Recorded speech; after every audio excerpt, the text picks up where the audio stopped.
Hi everyone, welcome back to another painting demo.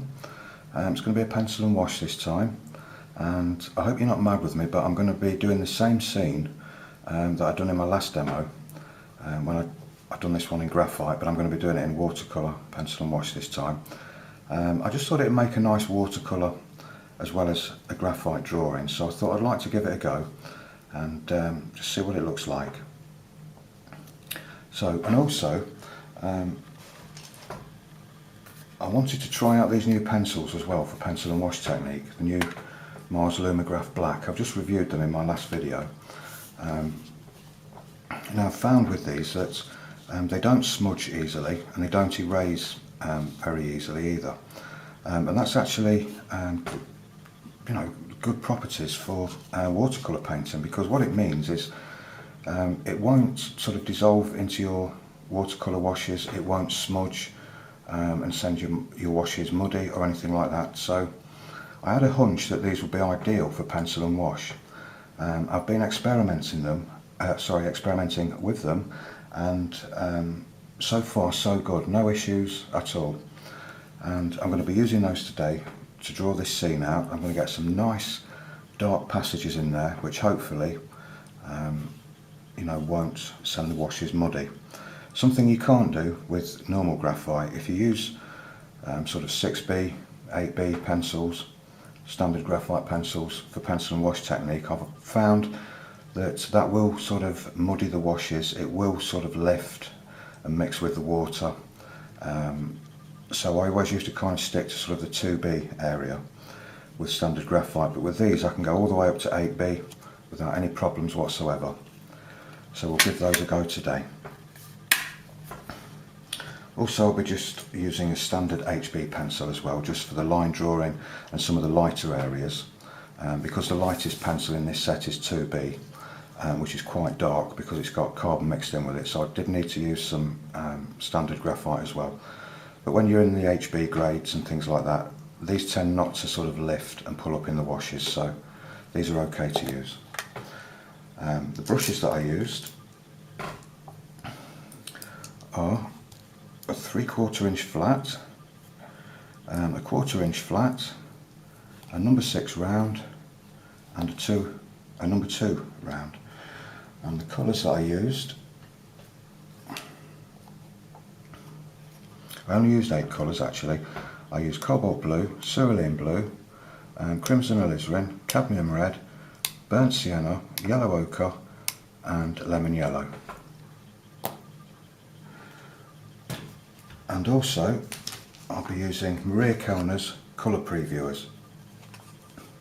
I shall have these at the side of me in case I get in a mess with the washes and can't decide if I need to go darker on the glaze or something. These are brilliant for that.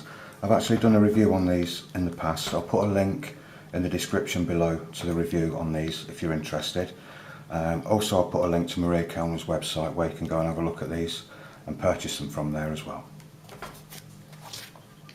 Now the paper I'm using, this is going to be a new one for me. It came in the free sample pack that Daler Rowney very kindly sent me. It's the Daler Rowney Langton Prestige watercolour paper, rough surface, 300 grams, that's sort of £140 weight.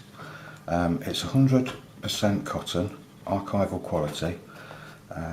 It's quite expensive. It's sort of in the Arches and Saunders Waterford sort of price range and quality, but it's a really lovely paper to work on. So I'm going to be testing this out today along with the Staedtler pencils and see what results we get. Okay, let's get busy. Okay, so the pitch is all done and taped to the board. I'll just show you the original drawing that I've done because I have made a few changes. I decided to leave out this bale of hay right in the foreground. I didn't think the picture needed it really, so I decided to leave that out. And I've made this area, the background, a stronger contrast. I've got more sort of lighter lights and darker darks there, and that should help me with the pencil and wash. The lighter areas will take the watercolour a lot better. And I thought I'd go for sort of a stronger contrast and get those nice dark areas in there to sort of test the new pencils out as well. So they're the only changes I've really made there. Okay, so let's get started. Right, so I'm going to start by just wetting the paper all over. You can see if this carbon in the Staedtler pencils is going to actually move or dissolve or anything. It looks okay. Can't see any movement on there at the minute, so that's a good sign.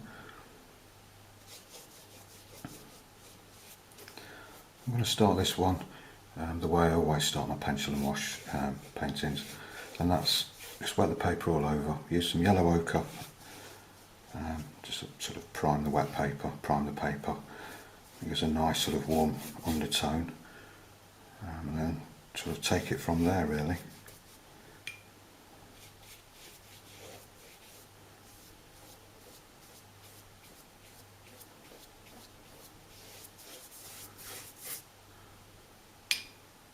Yeah, I can't really see any graphite lifting or any carbon lifting and going into the water at all. It looks quite clean actually, so yeah, excellent. I'm just going to start with some cerulean blue for the sky, a little bit stronger.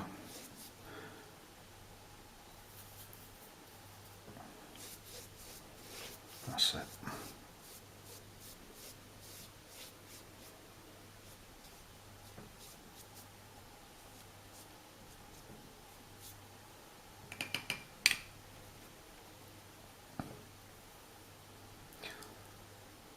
Yellow ochre.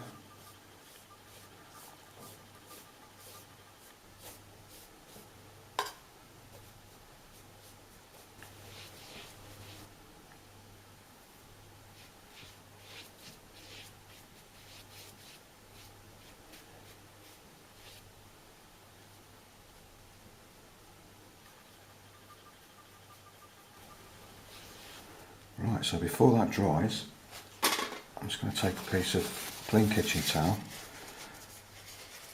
I'm just going to take out a few highlights just here and there.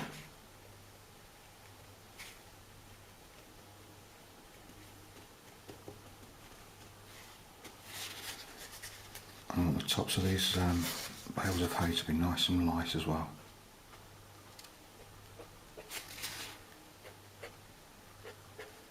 Okay, I can see what's happening here with this Langton paper. Because it's 100% cotton, what's happening is as the paper's still wet, even though I'm sort of drying out the tops of these hay bales, the water's creeping back in, or the pigment's creeping back in, and filling it in a little bit. So I'll just have to keep working on that, just keep dabbing it over until it's dry enough that the paint stops creeping in. Okay, so that's nice and dry now, ready for the next stage. And what I've done while it was drying, I mixed up a few colours ready, because I'm going to start painting in these trees now. And what I mixed up was hooker's green and yellow ochre, some cobalt blue with a touch of crimson in there, just to give a nice sort of purpley blue shadow colour, some lemon yellow, some burnt sienna, and that's a mixture of both of them. And that's going to make the hooker's green and yellow ochre mix, that's going to make up the larger part of the trees, and the shadow for in the darker areas. And these colours here, I'm just going to be dropping in while the paint's still wet, just on the tops, on some of the lighter areas, just to give a nice bit of the effect of sunlight hitting them. And I can actually see in the picture as I'm looking at it, we've got some sort of, I don't know if it's berries or the leaves are kind of turning red-brown on this one, but we've got some sort of nice colours going on there. So I want to try and get a little bit of that in there. Okay, so we'll see how we go with that then. Right, so I'm just going to start with the green mix, and just test it first just to make sure it's about right. Yeah, that looks okay. It's probably a bit weak, but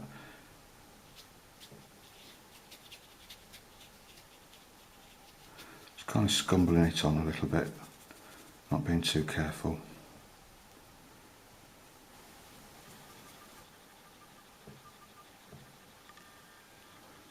Just sort of little dabs on the ends of the trees there.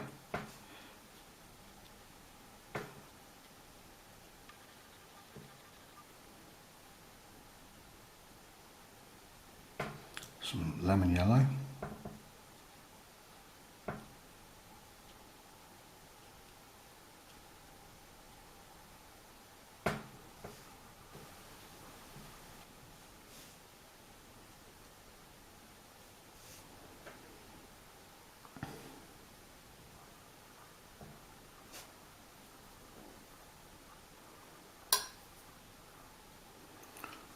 Just a little bit of the shadow colour.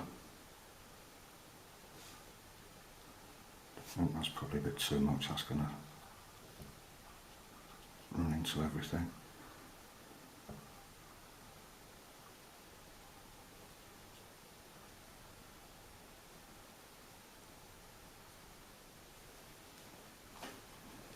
Same with the next one.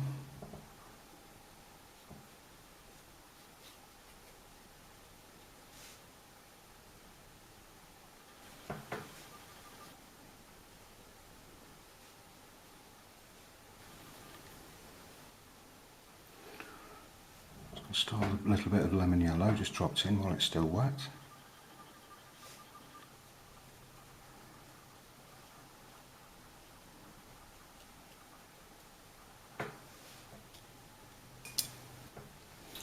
And now I'm just going to use a little bit of the burnt sienna and lemon yellow mix just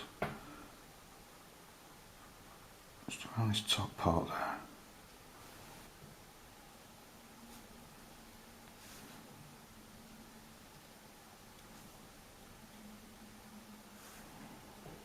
Okay, we'll let that sort of run in together and see what that looks like. Just a little bit of the shadow colour.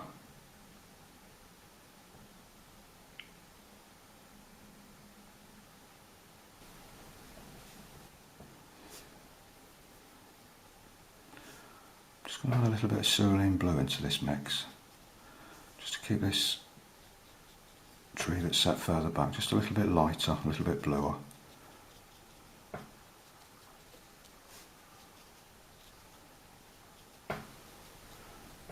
And I think probably the same again for this one just here. Just add a little bit more green into the mixer. Trying to keep a nice straight edge there for the roof.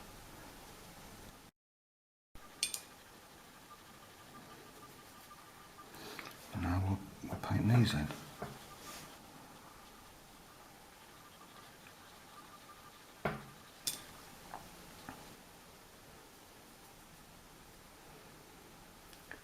For this hedge just here, I'm going to use the same colour, but I'm just going to add a touch of cerulean blue into the mix, just to cool it off a bit.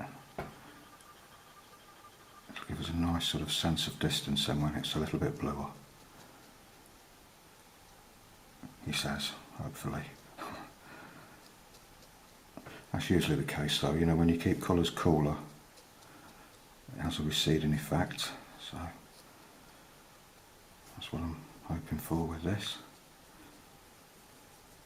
But I'm not too worried because I know I can always go back over with some glazes and correct that.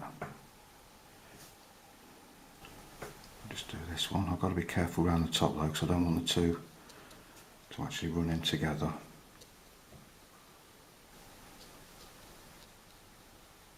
A little bit of lemon yellow on there as well.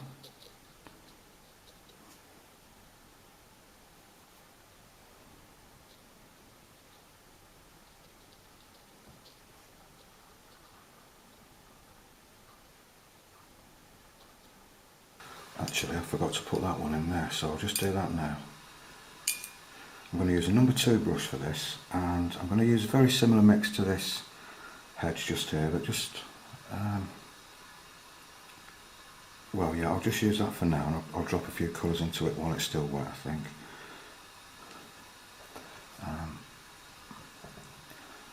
I'm not going to follow the pencil marks exactly, but I'm going to try to keep to them as best I can. It'd be impossible to try and follow it exactly, so sort of dabbing on over the top of them should be okay.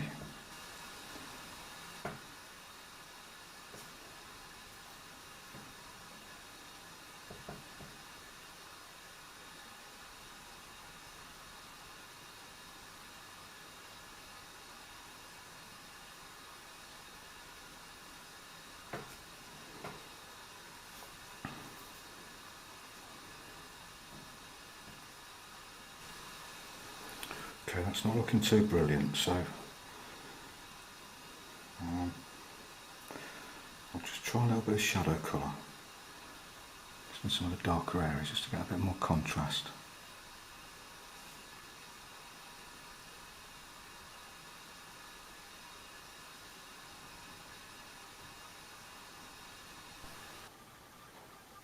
Okay, I'll just paint that little area in now, I think. I'm just going to use the same colours here basically. I'm just going to use this colour of blue-green for the top part, and I'm going to have like a sort of yellow light area just there, as if the sun's sort of catching the field in the background there. I'll keep this nice and light though.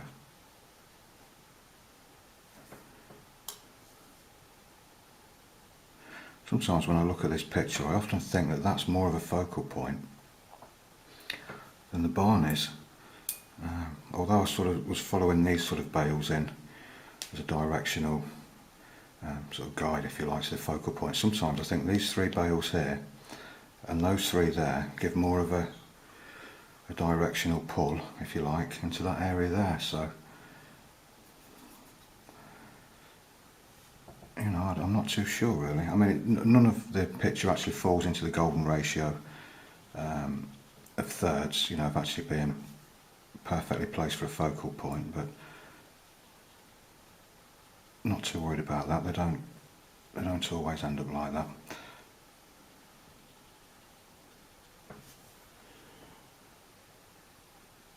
Yeah, I sort of like that area. I think that looks nice.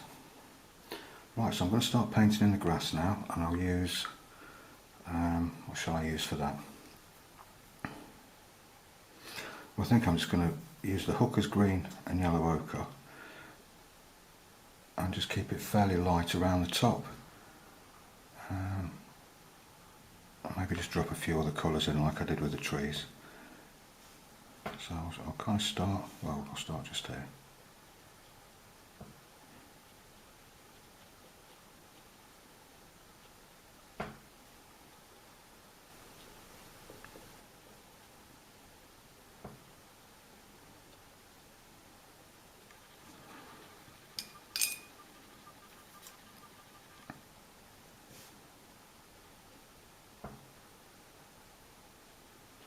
The yellow that I'm using for this is just lemon yellow and yellow ochre mixed together.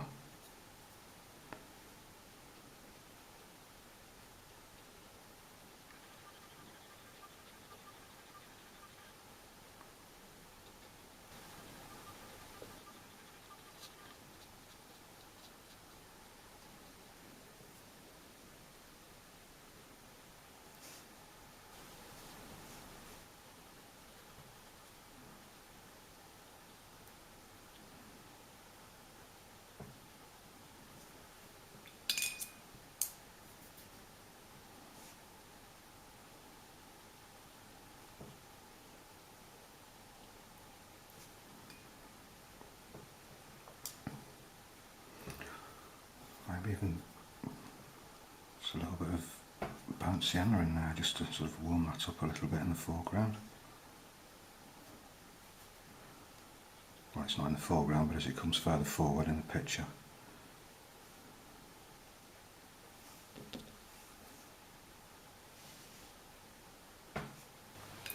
Right, okay, so I'm going to start with the roof, and what I'm going to actually do with that, it may sound strange, but I'm going to give it a light wash first of all, with just some neat cerulean blue, quite watered down, but I've got an idea to sort of paint the sort of the red tin, the rusty old tin, to glaze over the cerulean blue and leave a few areas showing. just sort of here and there, let's try and make it look like the roof does. I can see sort of areas of the original tin showing through where it's sort of silver, kind of faded a little bit, but I think if I keep this fairly light, a glaze of the warmer colour will sit over this nicely, and hopefully should give a nice effect. So we'll just have to see what happens with this. In fact, I can bring that glaze, that cerulean blue, straight over the area just below the roof there. Okay, so I'll let that dry off, and that's ready to paint on now. I'm going to use a mix of burnt umber and cadmium red. I probably could have just used burnt sienna or something like that, but I just wanted it a little bit darker. So I'm just going to use a fine detail brush. It's a number 2 brush actually. I'm just going to carefully just follow the line of the roof, leaving these gaps in between some of the lighter areas on the roof.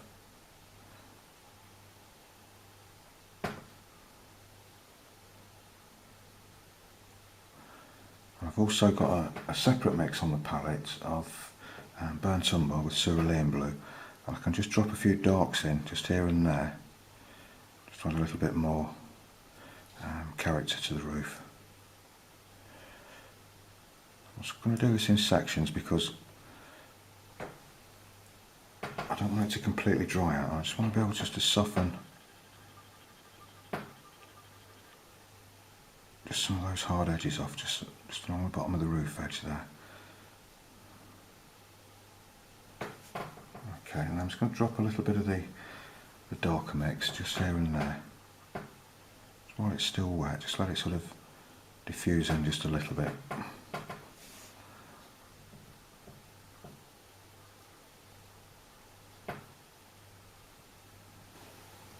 And I'll just keep working along like that until I get to the end.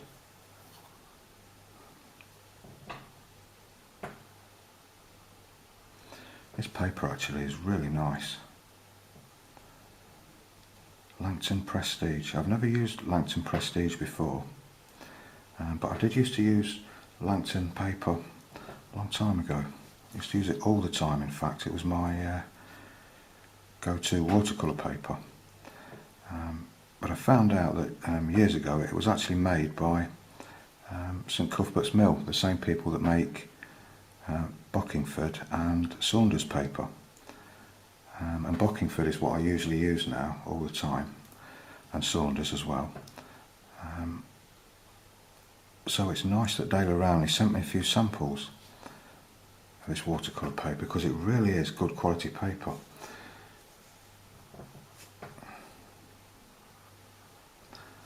Absolute joy to work on.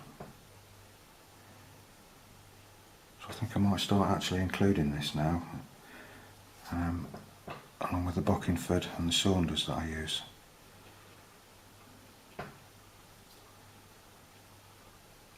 They actually sent me some mixed media paper as well. I've never used that, so I'm looking forward to trying that out.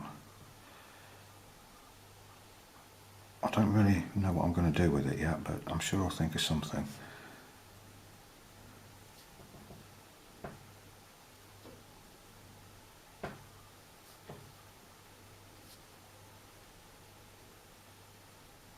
Yeah, so apparently the old Langton paper used to be apparently Bockingford, but apparently it's changed now. I think it's made somewhere else. I'm not really sure of actually what's gone on there. Maybe if anybody knows, you could drop me a line and let me know. I'd be interested to know.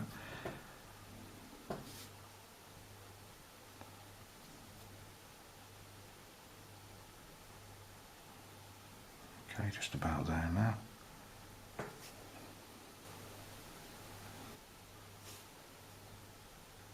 Yeah, I think that'll be okay. Might even put another glaze over that when it's dry. See what it looks like when it's completely dry.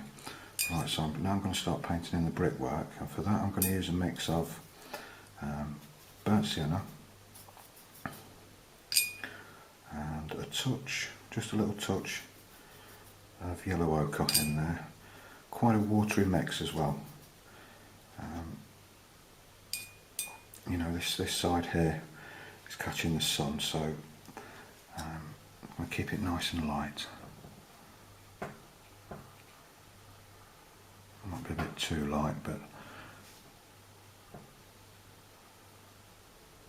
we'll see how we go. Like I say, we can always glaze over it, and watercolour always looks lighter anyway when it's dry, so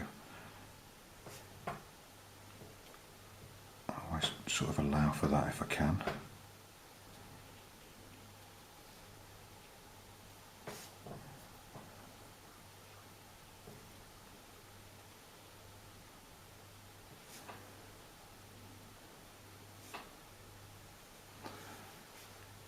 Yeah, I think that looks okay. I think we've lost some of the contrast just here though, so what I'm going to do is I'm going to give this hedge another glaze. I'll use Hooker's Green,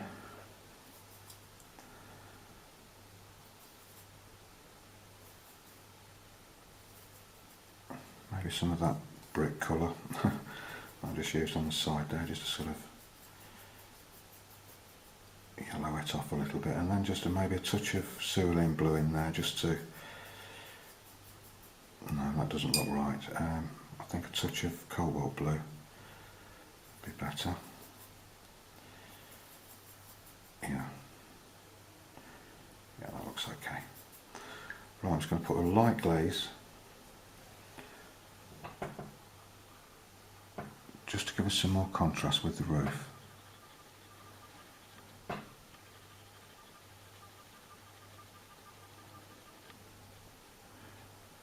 A warm green or anything. I'll try and keep it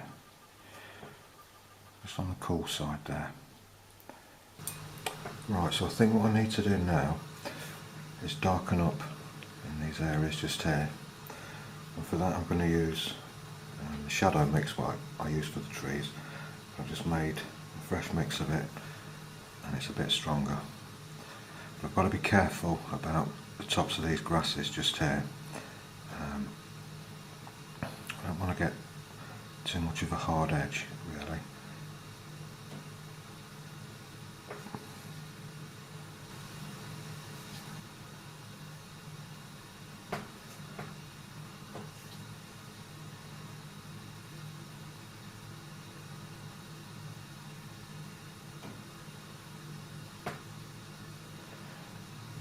The paint actually goes over the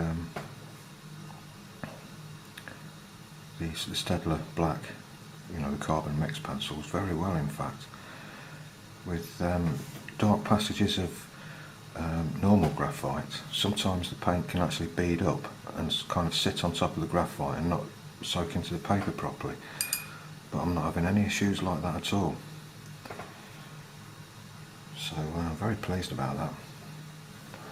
Okay, so now it's time to start putting in all this foreground. I'm going to paint the hay bales last and just do the ground first. I'm going to start with a very light wash of yellow ochre. I'm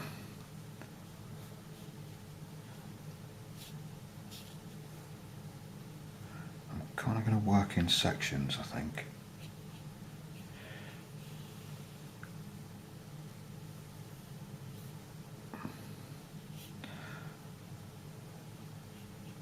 And what I mean by that, I want to sort of keep the paint wet, so I don't want to just sort of go all over the paper in one go and that area be dry as I'm working on this area down here. And that's a good place just there to sort of just stop and then add a few darker tones while it's still wet. So I'm using, what am I using now? I'm using burnt umber with a little bit of cerulean blue in there.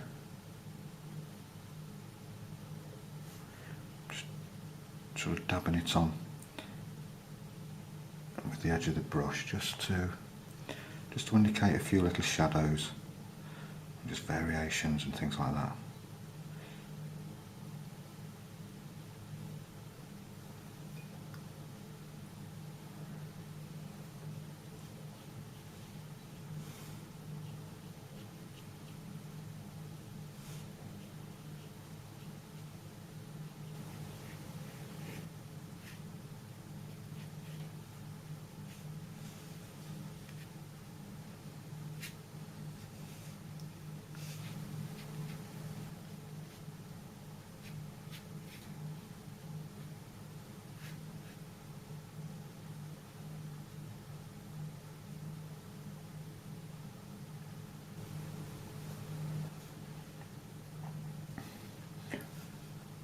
Okay, so I'll leave it like that for now, just let that dry.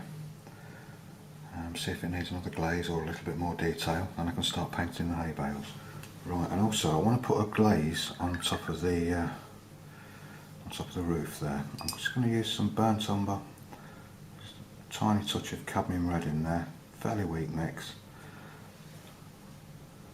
I've got to be careful not to put my hand on that. I'm going to give this a glaze over.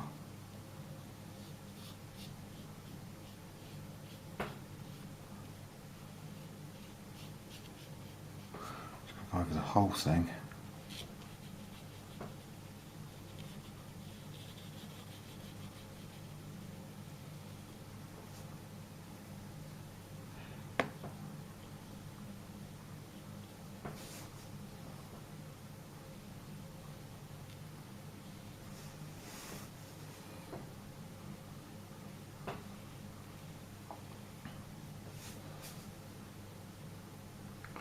Yeah, that's better. Right, okay, so it's time for the hay bales. I'm going to use a little bit of very weak yellow ochre.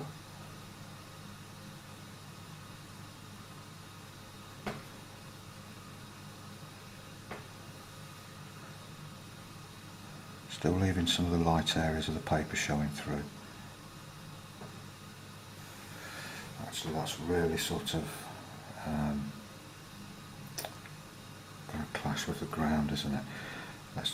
I'm just going to add some burnt umber in with that as well, and we'll just see what happens.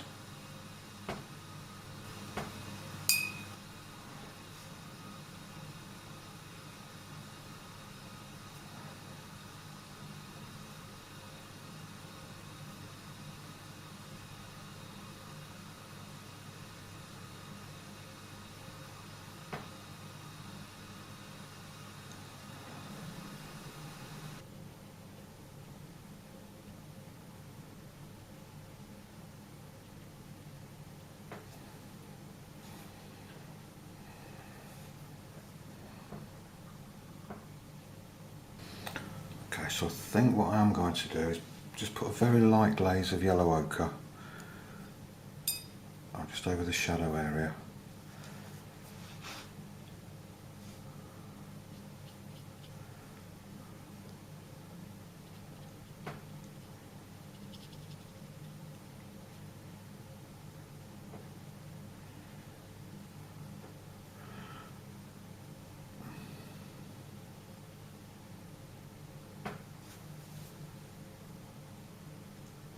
A bit better, I think.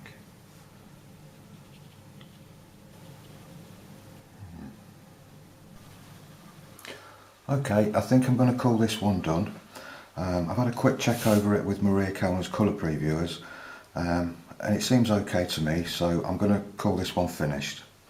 It's not my best, but really it was just a test to see if the lumograph black pencils were suitable for pencil and wash, which they are, they work perfectly, and also to see if I like this new paper or not, which I do. I think it's fantastic. So it's been more of a lesson to me than anything else, but I thought I'd share it with you. I thought it might inspire you or help you out in some way. So thanks very much for viewing. I hope you didn't mind me repeating the same scene as the last demo, but obviously it's different because it's in watercolour, so I hope it wasn't too boring for you to sit through. So thanks very much for viewing, I do appreciate it. Take care everybody, and I'll see you next time. Bye for now.